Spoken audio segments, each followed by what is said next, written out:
our guest, former flight attendant Sean Kathleen, has had to deal with many of these annoying passengers herself, and she is joining us now from Columbus, Ohio via Skype to discuss. Great to have you on the program. So much to talk about. I want to first start with some of your biggest pet peeves because, again, you are a former flight attendant. I'm sure you've seen a lot of bizarre behavior. Absolutely. Of course, everything that you listed thus far is on point. A couple of other things that really disturb me, and you'll find on the passenger shaming Facebook page, would be the bare feet movement, evidently, where everybody likes to put bare feet on bulkheads and between people's, seats and armrests, all that fun stuff. Those are a lot of fun. Let's see, people changing diapers, nappies on a tray tables. Those are dirty nappies. And then after doing said activity, then taking the dirty nappies and putting them into the seat back pocket in front of them. It's not a trash can. It just makes you not get on a plane again. I was on your website today. I mean, there's a whole thing about feet there. I got to tell you, people doing crazy things with feet. I travel a lot. I haven't seen that much feet. But, one thing that was interesting on the website, on Expedia, when they said the majority of us would rather put up with it, suffer in silence, than actually tell the person, can you get your feet off my armrest? That's absolutely true. With the passenger the passenger shaming movement that has started, it seems that people are more apt to have that conversation with their seatmate. However, the other times where there are such incidents, they will contact the flight attendant and ask them to, make that connection for them. And have that conversation, that awkward conversation. And by the way, we do want to point out that these are the pictures, I believe, from your Facebook passenger shaming website. I guess it's kind of a passive-aggressive way to confront the passenger if you don't want to, talk to them yourself, especially if, they're doing those nasty things like keeping their smelly feet on top of a chair. And speaking to that, because you were mentioning as a flight attendant, did you have to confront these kinds of behaviors, and what was the typical response? Absolutely, yes. Flight attendants have to do this on a daily basis. When I was a flight attendant, I did it myself. It runs the gamut of, okay, this is really awkward that I have to have a conversation with an adult who can't speak to another adult, and have that adult conversation with them.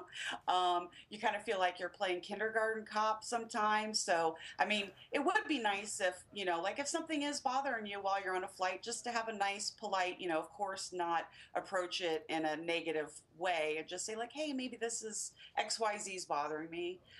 That's always nice. But yes, as a flight attendant, sometimes you do have to kind of get in between them. And now, again, with all the passenger shaming, we get to see photos on our Instagram and on Facebook, and it's a blast because you might find yourself on there someday. Not you, lady. I hope not. Well, not us, of course. But I've got to say, what is the mentality of people? Because, some of the stuff that we see there, the feet, the hair, the garbage, what is the mentality of people? They do this because they wouldn't do it at home, or maybe they do, I don't know. What do you think? Absolutely. So there's the one option that they could be doing this at home. We're not aware, we don't know.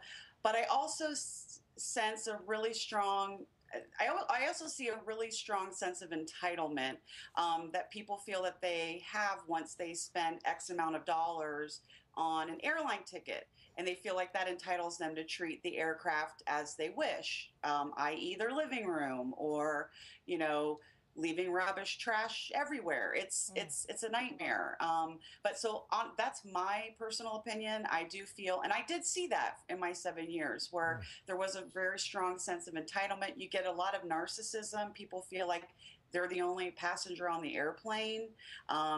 Obviously, that's never the case unless you're flying on a private jet. So, right. It's always nice to just think of others. Yeah, that's a good thing to follow.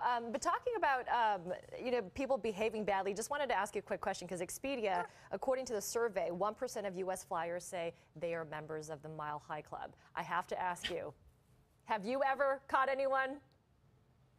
I have not ever caught anybody. You went there. This is a serious interview. I never have, and that's a very serious question, and I get it a lot. But no, I have not ever caught it. Okay, I was hoping for some salacious Similar stories. acts, very similar acts, but nothing. And you know what? You're adults, do your own thing. I just keep it out of eye shot of the rest of us. Exactly. Then we're all good. Are you uncomfortable, Michael? I can't believe you went there. PDAs, public displays of affection, was one of the pet peeves of, PDAs you was know, and another that's one. an That's extreme right. PDA, right? Yeah, Sean, we got to leave it there. We could chat all day about people's distasteful personal habits. Sean, Kathleen, check out her website too, because which we had on the bottom of the screen there. Some remarkable stuff. What's yours? The armrest. I hate it when someone tries to steal the armrest and act like it's their space. So I wait till that person goes to the restroom, and then I claim the armrest and leave my arm there so that person knows it's mine too. Right.